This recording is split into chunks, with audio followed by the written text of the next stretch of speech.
What do you think of them? This is why it's so nice to not have makeup on.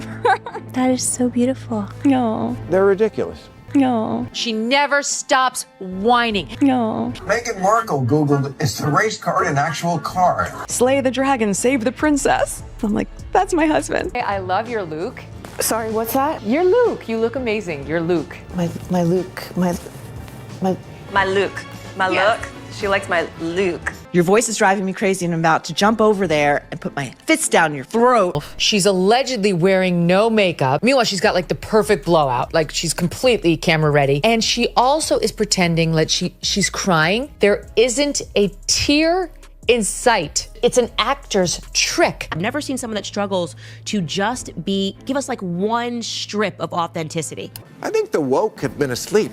Oh my gosh, I work so hard. You're complaining about your hard life and you're so privileged. It's just so weird. It's ridiculous. I'm searching for something to like about her, and it's so hard. Well, if Meghan and Harry can quit their family, you can too. No. Is Meghan Markle really the Duchess of Drama, or is she just playing the victim again? Here's an email that I've been keeping for you. I have full body chills right now. This is why it's so nice to not have makeup on. Thank you. Yeah. That is so beautiful. No. Did her tear-soaked podcast appearance actually help her image, or just make things worse? Because let's be honest, nothing felt real. And the host, Kern Lima, Kern Lima, who seems to be even more fake and insufferable than the Duchess. Both of them did come across like they haven't actually, been in touch with maybe someone who's worried about the price of eggs. Very first question, because I think in friendship it's so important. And I think so many people also have this question for you is, Meghan, how are you? And are you okay? That's so kind. Yes, it really is that awful. I may have blacked out from smacking myself in the head. She gave me the creeps. The way she kept praising Meghan like she was royalty reincarnated. It felt more like a fan club meeting than a real interview. Dan, when you do interviews on your show, do you do the Kern Lima reactions? Yes. Oh my God, there's something wrong with her. And now let's dig into how the internet torched her Time magazine most influential moment. Prince Harry's BBC interview flop that made critics cringe. And all those insider whispers calling Meghan more narcissist than noble. Even when she talks about kids, she's still talking about herself. For kids, that's fun. So many good songs. And I've become that mom where I'm like sitting around with friends and I start singing like, Tyrannosaurus, that's the chorus, Tyrannosaurus. I was like, what am I singing? Oh my gosh, I'm singing Storybook. I'm singing Storybooks. I am not singing Beyonce in that. Her Spotify deal got dumped, her Netflix show flopped, and she's on the verge of being tossed from the royal family. So maybe it's time she stops signing gifts as Her Royal Highness, because no one's buying it anymore. 40 minutes into the podcast, this little picture, quite a grainy picture, flashed up, which shows a basket of, homemade preserves with a card on it, HRH, Duchess of Sussex, Meghan. You dropped off this gift basket with ice creams, homemade strawberry sauce to put on top of the ice cream. I find it a little bit cringe to give a gift to a close friend and sign it Her Royal Highness. Why even in private? She's using that full title, Her Royal Highness. I would never refer to myself as Her Royal Highness. They won't let me call myself Her Royal Highness anymore, but I'm going to put it all over my stationery and on the gifts that I give to my friends. Meghan Markle's newest podcast was pitched as raw and real. No makeup, no script, just the Duchess of Sussex pouring out her heart. But let's be honest, it didn't feel real at all. In fact, the whole thing seemed carefully staged, like a PR stunt dressed up as vulnerability. I just think she's crying for sympathy, playing the victim, when there's nothing to be a victim about, and there's also no sympathy to be granted for this lifestyle that she's chosen to live. Katy Perry calling herself an astronaut felt more real than Meghan Markle pretending to be authentic. The podcast host, Jamie, is Meghan's friend, but let's be real, she spent the whole time kissing her ass. It was like a scripted fan letter, not an interview. In the end, we didn't learn anything, except how far Meghan's royal fakeness can go. Work so hard. The moment that everything sells out, it doesn't mean that we're done. It means we're working on replenishment and what are the next SKUs and what's the next tranche of products and what's the timing on that and writing the newsletters and writing the social media captions and making sure that all that feels in line and what's the cadence of it. And in this interview, she really goes on these tangents of talking about how stressful her day is. And when I was listening to it, I was thinking, no, that sounds like a normal day to me, Meghan. Critics weren't buying it. Most saw it as a carefully planned move to push her as ever lifestyle brand.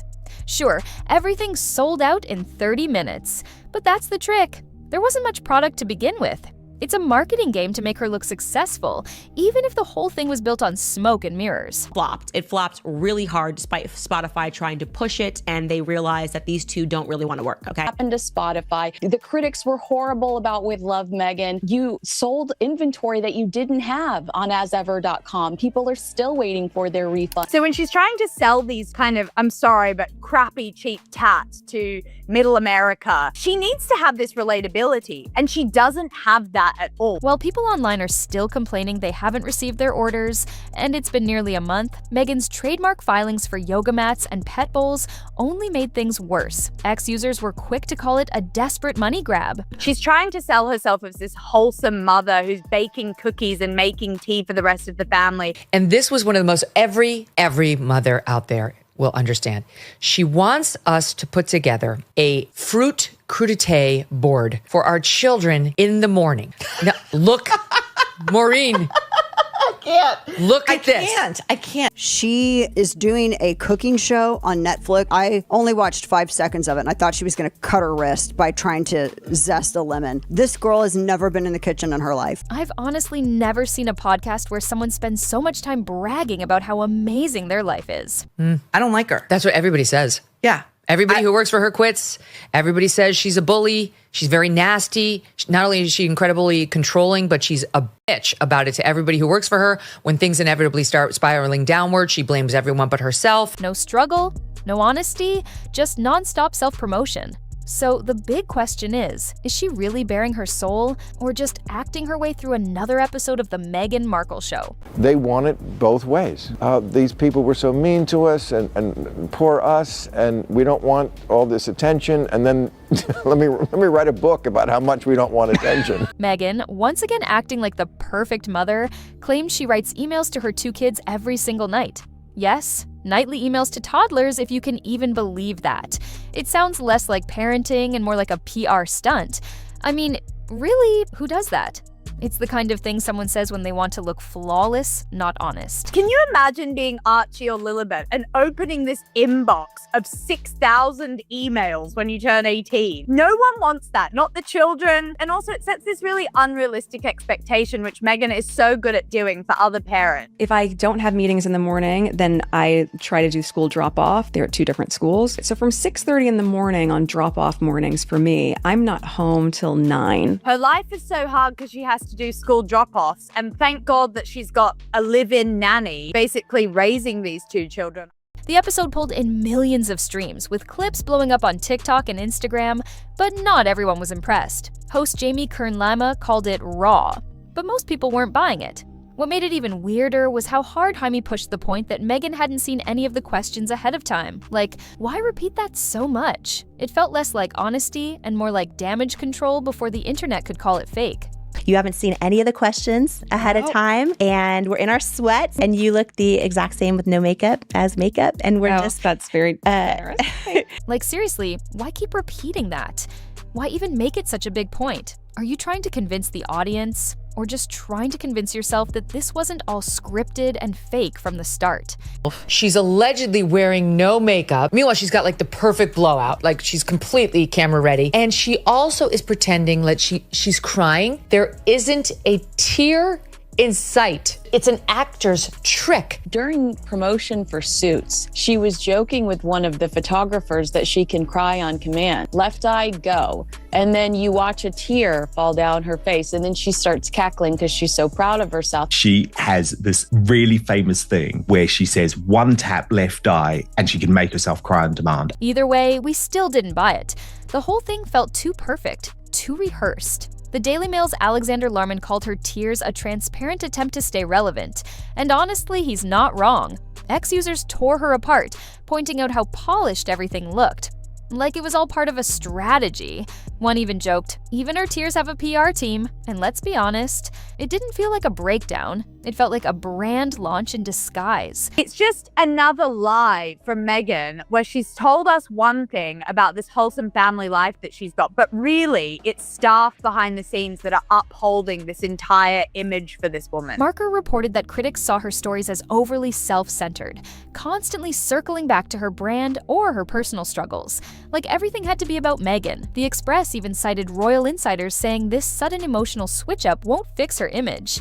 In fact, some believe it's just another performance, one more calculated move to stay in the headlines while pretending to be relatable. They kind of f***ed up their whole thing, went way too hard on we're victims, and they assessed the mood of their generation and America correctly in that we are lovers of victimhood. Yeah. But America did finally find a way to say, you know what, we love victims, but you two, we've just had a little too much of it. I mean, tone deaf could be Meghan Markle's middle name. Meghan's big moment at the Time 100 Summit quickly drew sharp backlash. Honestly, I still can't decide who comes off more fake in these staged interviews, Blake Lively with her forced charm, or Meghan Markle with her royal victim act. Either way, the whole thing felt painfully rehearsed.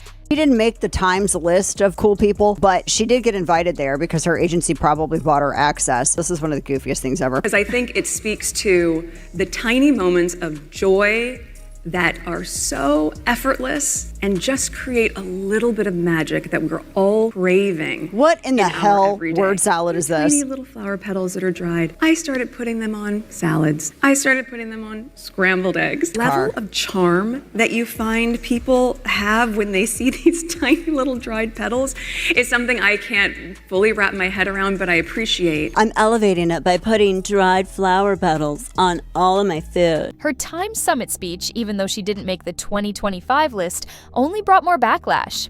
X-users called her inclusion ridiculous, pointing to the fact that her business is tanking. She sells jam, honey, and cupcake sprinkles, not exactly changing the world. Who does she think she is? Gayle King?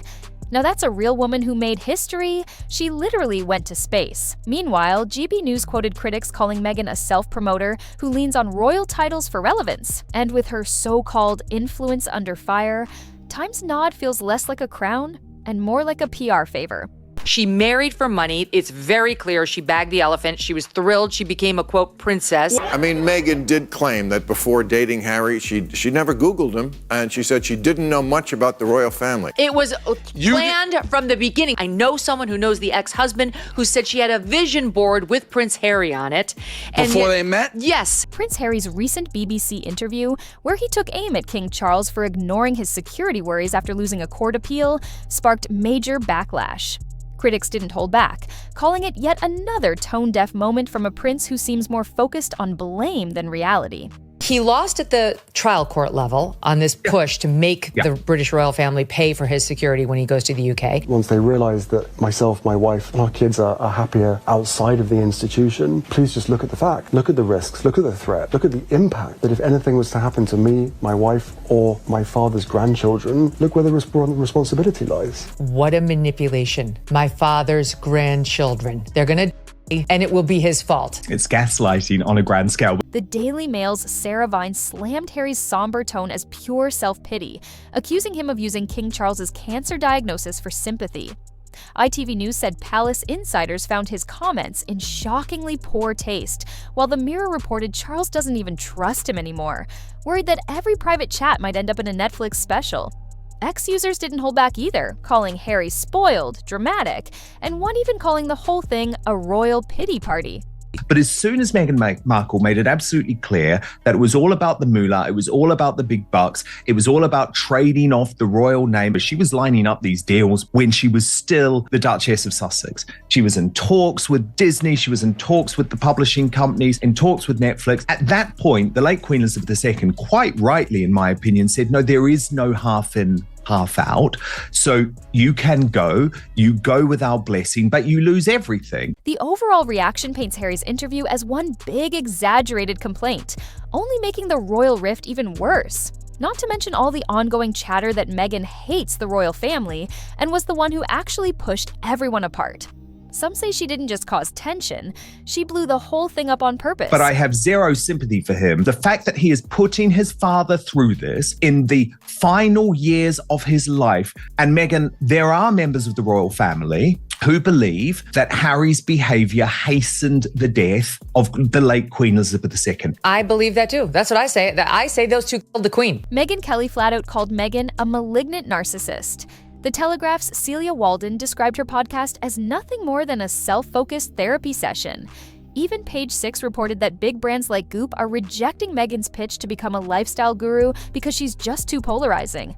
And honestly, they're not wrong. Thank you for trusting me with your first ever podcast and with your friendship. Yeah. Means a lot, Jamie. Thank you. Yeah. I'm a very accepting person. Truly, I want to like something about her. I'm searching for something to like about her, and it's so hard. Every time she sheds a tear, it feels like a sales pitch. Critics say it's not real vulnerability. It's rehearsed, overproduced, and painfully fake. She's not opening up, she's acting. And the worst part? People are starting to see right through it. And this podcast with Jamie Kern Lima was absolutely car crash. I mean, Jamie Kern Lima is actually a very successful woman, self-made billionaire. However, she is a fame whore because, she first found fame by appearing on the first series of Big Brother. She believes that she's the new Oprah Winfrey.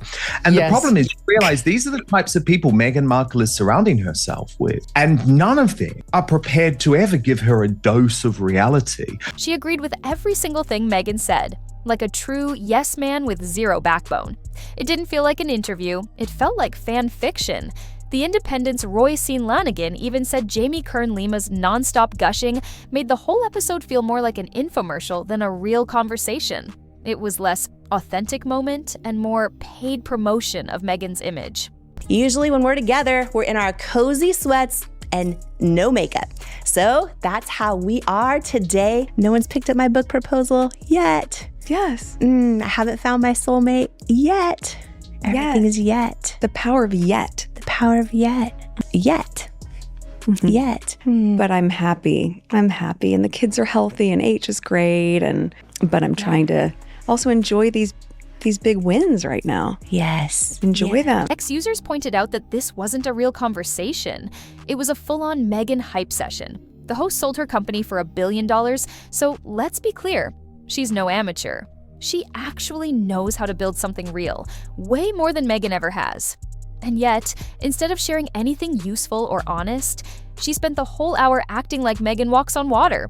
I didn't learn a single thing, except how far someone will go to protect a fake image. Yeah, she's a princess too, and Harry is slaying dragons to rescue her. Look what we've built. We've built a beautiful life, and we have 2 healthy, beautiful children. And I always think about it like the end of Super Mario Brothers when you get to the final level. And what's the goal in Super Mario? They're like, slay the dragon, save the princess. I'm like, that's my husband. Who is Harry rescuing her from? The family she abandoned before making him abandon his? Meghan's podcast tears and Harry's dramatic BBC outburst are stirring the same big question. Are they telling the truth or just putting on another show? From Time's suspicious influential award to behind-the-scenes staffers spilling stories about Meghan's explosive temper, it's getting harder to tell where the real people end and the PR performance begins. Meghan has always said that, she's got lots of staff around her, and we've heard lots of complaints from lots of people that have worked for Meghan. Critics say they're a narcissistic duo, constantly exaggerating their problems just to gain sympathy. Supporters, of course, call them misunderstood.